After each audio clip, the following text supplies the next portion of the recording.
안녕하세요. 손가락 뉴스 진행자 박지영입니다. 안녕하세요. 만나서 반갑습니다. 안녕하세요. 반갑습니다. 오늘 주제는 일본 아베 총리의 거짓말 영상이 계속해서 논란이 되고 있어서 이에 대해서 좀 얘기를 해보고 싶은데요. 혹시 이 내용은 어떤 내용인가요? 43년 전 두 간호사가 작은 가방 하나를 들고 소록도에 왔습니다. 그 가방엔 값비싼 약도 최신 장비도 들어있지 않았죠. 환자들을 위한 마음만 담겼을 뿐. 나눔은 거창한 것이 아닐지 모릅니다. 마리안느와 마가렛의 작은 가방처럼. 당신의 가슴엔 어떤 가방이 있습니까? 일본에서 아베는 지금 횟수로는 8년째, 연속 7년, 그 전에 1년에서 일본 기간 내에서 가장 오랫동안 총리를 해왔던 사람입니다. 일본의 총리는 우리나라 국무총리하고 달라서요. 국회의원 중에서 뽑히고 그가 내각을 짜고 나머지 이 법원 쪽에서도 영향을 미치고 있는 상당히 큰 인물입니다. 행정, 입법, 사법에 대해서 일본의 왕이 다음으로 가장 힘이 센 사람이라고 할 수 있는데 이 사람이 역사와 관련돼서 여러 가지 거짓말을 하고 있어요. 이게 사실은 그렇지 않은 줄 알면서도 충분히 알 수 있는 조건임에도 불구하고 가짜를 뒤집어서 말을 바꿔서 하고 있기 때문에 그런 것들을 모아서 우리나라의 올바른 정보나 문화 같은 것들 세계에 알리는 데 노력했었던 성신여대 서경덕 교수가 아베의 거짓말들이라고 해서 영상을 모았어요. 그리고 거기에 영어로 영상을 제작해서 올린 거고요. 유튜브에서 링크 따라서 얼마든지 확인해 보실 수 있는 그런 영상으로 풀려 있습니다. 아베가 일본어로 한 것을 영어로 번역해서 올렸다는 말씀이신가요? 전 세계에 보여주기 위해서? 네. 거기에 대해서 설명을 달아 놓은 거죠. 정확하게 어떤 거짓말을 했나요? 역사 관련해서?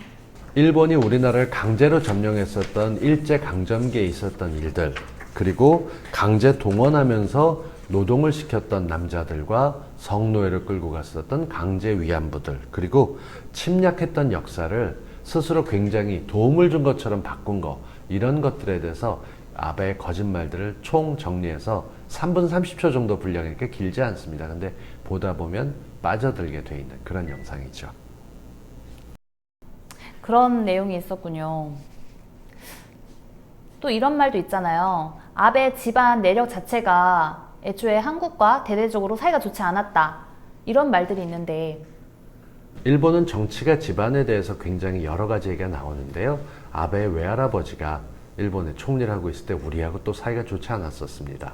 그렇기 때문에 그걸 이어받아서 지금까지도 한국을 좀 만만하게 보고 언제든 쉽게 다룰 수 있는 나라로 취급을 하고 있는 것 같아요.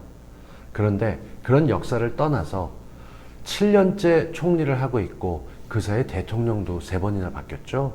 이명박 대통령, 박근혜, 그리고 문재인 대통령에 이르기까지 이렇게 바뀌어오는 사이에 충분히 우리가 설득을 했었던 독도 관련된 문제라든가 혹은 자유를 빼놓고 설명하게 되면 얘기가 바뀌는 게 있어요. 무슨 얘기냐면 일본을 위해서 일하러 갔던 사람들이 있습니다.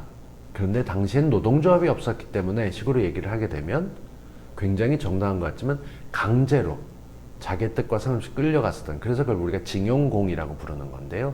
그런 남자들, 구남도라고 하는 진짜 끔찍한 섬, 탈출할 수도 없는 섬에서 했었던 것들을 제대로 표현하지 않고 그렇게 미화시켜서 괜찮은 것처럼 했던 부분들을 짚어놓은 거기 때문에 아베의 거짓말은 전 세계에 알릴 필요가 있어서 이제까지는 뉴욕의 타임스퀘어나 이런 데서 한국의 비빔밥, 멋진 부채춤 이런 걸 소개하고 루브르 박물관에 있는 한국 문화재들 가운데서 문화 관련돼서 한국어 설명서나 전 세계 설명서 같은 걸 만드는 일을 하던 서경덕 교수가 유튜브 시대에 맞게 저희 손말TV처럼 유튜브에도 제대로 한국을 알리는, 아베의 역사 왜곡을 알리는 거짓말 영상을 만든 것이죠.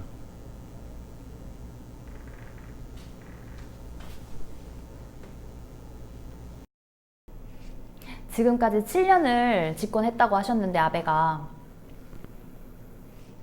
이렇게 장기 집권을 하게 된 이유가 있나요? 이렇게 대적할 만한 사람이 없는 것 같거든요. 그 우리나라 같은 경우는 TV에서 보면 그 정당과 야가 같이 서로 싸움을 하잖아요. 일본은 그게 좀 적어요. 일본의 가장 큰 정치 풍토 같은 걸 보다 보면 우리나라는 왜 동사무소에서 누구 나오라 그래, 동장 나오라 그래 소리 지르는 분들 좀 화끈하죠. 근데 일본은 그렇게 하게 되면 못 배우고 우매한 사람 취급을 받게 돼요. 문화 자체가 완전히 달라요. 일본이 우리나라를 침략하고 가장 많이 놀랬던 게 뭐냐면 일본은 어떤 마을에서 대장한 사람이 항복하게 되면 그 밑에 있는 사람들은 대장의 뜻을 따라요. 근데 우리나라는 임금이 잠시 도망을 가더라도 임금과 상관없이 내 나라는 지켜야 된다고 남아있는 국민들이 모두 다 싸웠어요. 그러니까 두 나라의 성격이 완전히 달라서 일본의 자민당은 중간에 잘못해서 정권을 한번 뺏겼었어요. 그랬는데 그쪽이 실수를 하는 바람에 다시 가져가서 지금은 더 오래 하려고 하는 쪽이고요. 평균 미국 같은 경우는 8년에 한 번, 길면 16년에 한 번씩 정권이 왔다 갔다 하면서 정치가 균형 감각을 찾아간다면 일본은 너무 오래 한쪽으로 기울어져서 이젠 반대쪽에 세력이 남아있지 않다 이렇게 얘기를 하고 있기도 해요. 그래서 일본이 우리는 우리처럼 민주주의 국가라고 생각하게 되는데 그쪽은 왕이 있고 민주라기보다는 권한이 너무 총리 한 사람에게 모여있는 형태여서 전 세계에서 보기 드문, 경제는 좀 발전했지만 나라는 좀 유명해졌지만 아직 정치적으로 봤을 때는 후진국 수준에 머물러 있는 나라라고 보시면 되겠어요.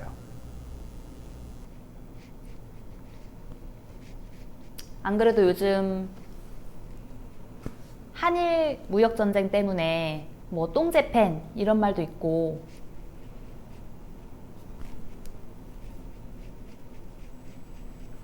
노아베 팻말을 들기도 하고 일본 사람들 전부 다 좀 거리로 나와 있는 것 같긴 한데 대적할 만한 사람이 정말 없을까요? 아베 정책에 대해서 일본 내에서도 여러 가지 얘기가 나오고 있어요. 무슨 얘기냐? 한국을 좀 어렵게 만들려고 정책을 했는데 그 결과가 일본에 타격이 되고 있어요. 일본의 회사들이 한국에 물건 팔지 마 하게 되면 다른 나라에 팔 데가 있어야 되는데 이게 쉽지 않은 거죠.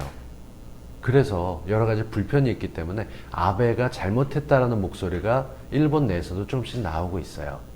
일본은 직접 총리를 투표해서 뽑지 않아요.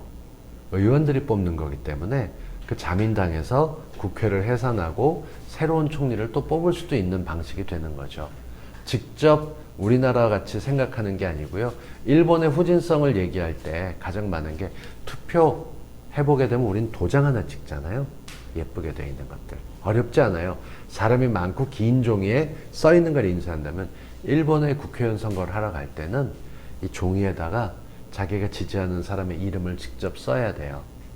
근데 글씨를 못 쓰거나 획이 좀 다르게 틀리게 쓰게 되면 어떻게 될까요? 무효표 처리가 됩니다.